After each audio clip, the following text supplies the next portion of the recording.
Listen to me. It's time for you to stop putting energy into your chains. It's time to stop putting energy into the things that keep you in bondage in this 3D plane of existence. And I'm dead serious, chosen ones. You need to stop putting that powerful creation energy that you have inside of you into focusing on the things that you do not want in life. It doesn't make psychological sense, player. Yes, we have these things that we don't want happening to us, but yeah, you need to keep the faith.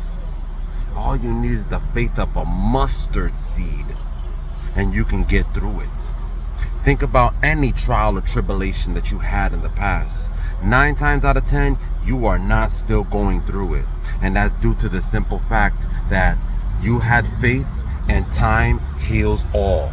Put your energy into things you want to see manifest. Put your energy into things you want to see happen. Because let me tell you something right now. The more you put that energy into things you don't want to happen, things you don't want to see, you're going to see it even more and more.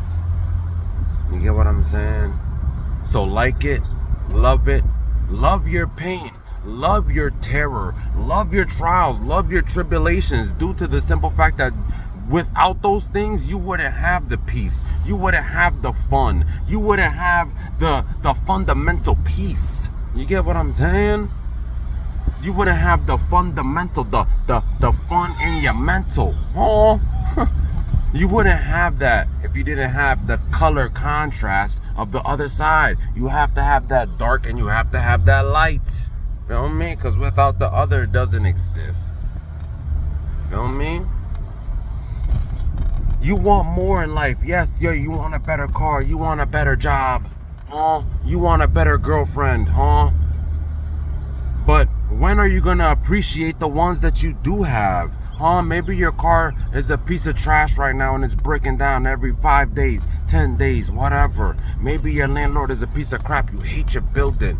But guess what? God is saying, if you are able to love the little that you have, He could bless you with more and more. It just takes time and patience. Remember, we are on His time, not on our time. Stop putting chains into the things that hold you back from your true bliss. Stop putting energy into the chains, people. Let's unlock the chains together today. Hit me in the comment sections. I'm breaking the chains today. And if you don't want to say that, just say, what's up, my boy? I get my life in the comment section, people. Holla at your boy. One love.